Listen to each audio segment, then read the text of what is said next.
Hello and welcome to First Chapter Fridays with Miss Valine, your media specialist here at Cesar Chavez Middle School up in our wonderful treehouse library with another really great book from an amazing author.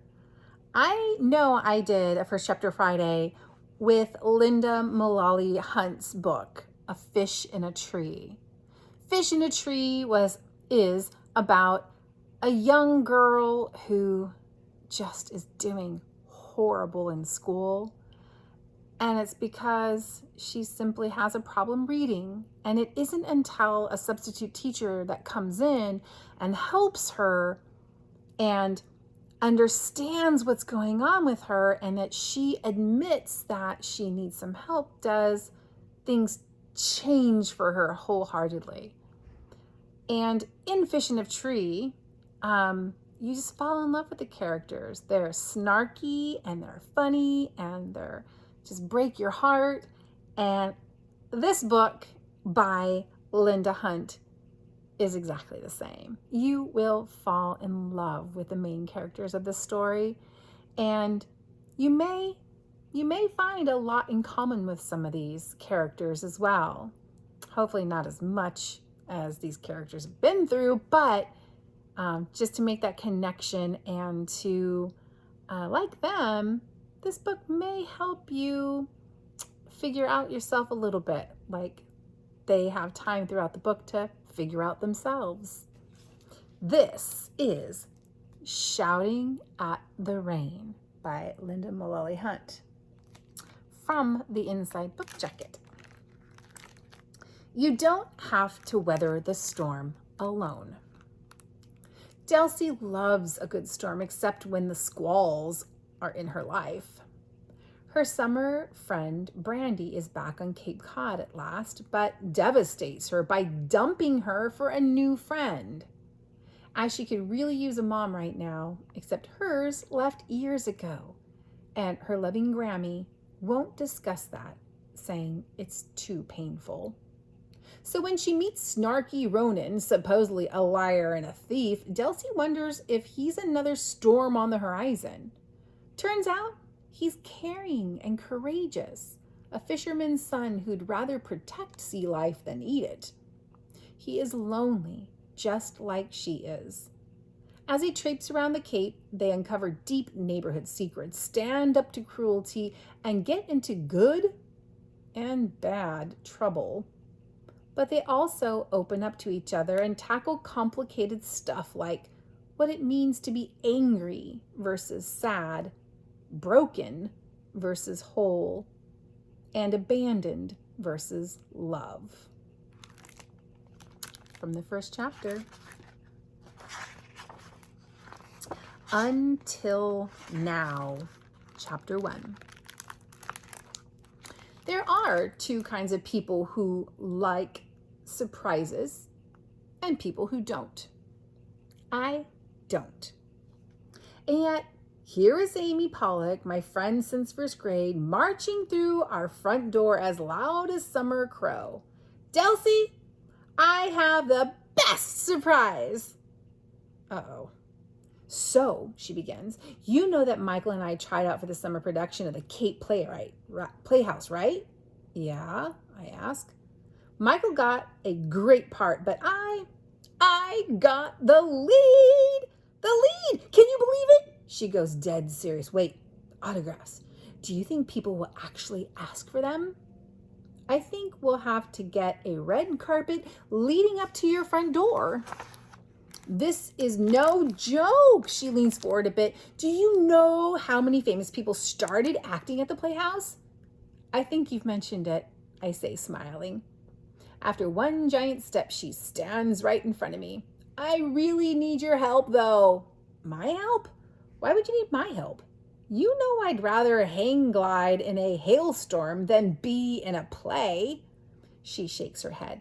I don't need you in the play, Delcy. I just need you to help me with my part. The play is Annie, she says, wide open. The Hard Knock Life. Annie?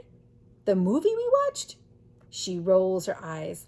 It was a play long before it was a movie. Whatever, Ames. You know theater isn't my thing. Well, it's just that I really want to be. She waves her hand in the air like a magician. I want to be authentic. So, I don't understand how I can help. Wouldn't Michael be better? No, he can't help me. Not like you can. Michael has a family. I feel like I've tripped, but haven't hit the ground yet. Tell me, she says, what it's like, really like, to be an orphan. The ground seems to move. She leans in, talking, and talking. Something about me being lucky, while I just stand there caught between wanting to disappear and wanting to help her. I feel around for the answer to her question, but I have none. I've thought about my mother, of course. I've wondered where she went to and where she'd been. But I guess Amy is right. I was abandoned. I am an orphan. But it is dumb to say that I have never really thought about it like that until now. Chapter 2, the best one yet. Grammy, I call, running down the stairs. Are you almost ready? She's in her work uniform, hanging over her jigsaw puzzle. She presses the piece in. I know you have ants in your pants because Brandy is back at Seaside, she says, standing. So no ants in my pants, though. Another season of cleaning all of those guest cottages. Her hand pats the side of my cheek. Now run and get our lunches from the fridge, and don't forget our favorite root beers. I'm to the kitchen and back in 3 seconds. Okay, let's go. We slide into the car. As always, she makes a cross on the dashboard with her fingers, looks up through the windshield at the sky, and says a prayer for the car to start. When it does, she pats the dashboard again. That's a good darling starting for your old Bridget. She puts it in drive. You think it's weird I talk to the car? Only if you think it answers, I say. She coughs as she laughs. You hung the moon. You know that? That's one of Grammy's best compliments. At the first stop sign, she looks over at me. You're like a tick about ready to pop, she says. Excited to see Brandy, I know. I'm so excited, but a tick ready to pop? Gross. No, ew. I'll never understand how a girl who loves tornadoes and hurricanes and floods could be scared of a little tick. The weather doesn't suck your blood, I say, expecting her to have a comeback, but she just shakes her head.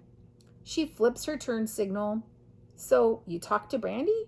She and her family staying for the summer as usual? Yeah, she and her mom anyway. Oh my goodness. I remember the day you two first met, Grammy says, falling back against the car seat. Her mom was sweet enough to watch you on a day I had no choice but to bring you along. And you and Brandy, as little as you were, sat side by side in one of those big Adirondack chairs. You've been like peanut butter and jelly ever since. I laugh. Grammy, who wants to be like peanut butter and jelly? That never ends well. For them, anyway. Grammy shakes her head as she pulls into the parking spot, and I turn. Can I go? Yes, but for heaven's sakes, look both ways. As soon as my foot hits the red sidewalk leading into Seaside, I hear Brandy. Dells! She calls as she leaps from a picnic table. The place already reeks like sunscreen and burning charcoal, even though it's barely 9 o'clock. Summer has officially arrived. I race across the grass and we hug and jump around. Oh my gosh, how are you? She asks. I'm so happy to see you. And then she steps back. Wow, Dels, you got tall this year. I did? And then I noticed that Brandy looks much older than me with makeup, a purse, and the kind of clothes you buy in stores instead of big ones. I feel a little funny about my faded Boston Marathon t-shirt, even though it was the greatest tag sale find of the summer last year.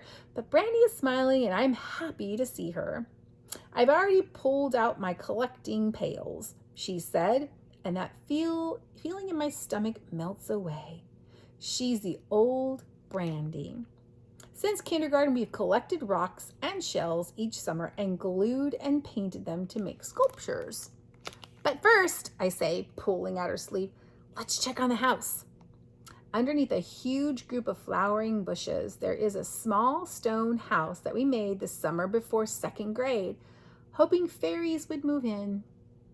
That was 5 summers ago. Now we just check on it first thing. I drop to my knees and push the branches aside. The house isn't there. Where is it? Brandy asks, crouching next to me. I don't know. You think somebody took it? She laughs. Well, it wasn't a mobile home, so yeah, unless the fairies finally showed. She takes a step back.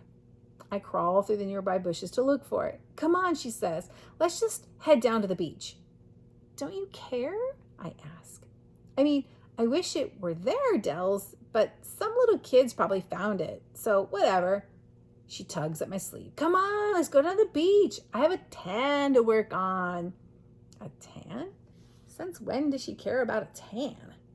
I follow, but the little voice that my neighbor Henry always warns me not to ignore, the one people hear in times of danger or when they're about to do something dumb, tells me a cold front is on the horizon. The air is shifting. I'm upset that the house is gone, but I'm mostly worried that Brandy couldn't care less. We grab the pails, and when she turns, I do too. The Feisters have an old red pail and a blue pail that Mrs. Feister and her brother used at the Cape a million years ago. They're made of scratched up metal with rust along the bottom edges. We use one pail for shells and one for rocks so that the shells don't get broken. Okay, she says, rocks or shells? You choose, I smile, just happy to be back on Seagull Beach with Brandy. I miss her the rest of the year. We chat once in a while, but it isn't the same. We can't wait until her mother and my Grammy let us have our own phones. Although I think I am most excited about the app that tracks global lightning strikes. We spend the morning hanging out on the jetties, collecting things, and having a couple splash fights with our feet. Finally, we get back to the picnic table and spread everything out and talk about what sculptures we'll make. Brandy sorts the rocks by size. So don't you think this is babyish to still do? Not if we like it. Yeah, I guess. And at least no one can see us. I look up at her. And what if they do? Who cares? Yeah, I guess you're right, she says. But I know Brandy. Her mouth may agree, but her brain is thinking something totally different.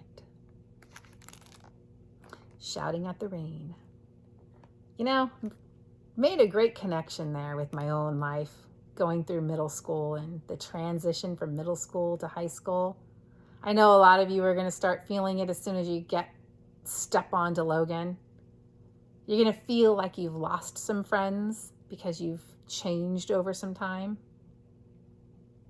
But you always make new ones.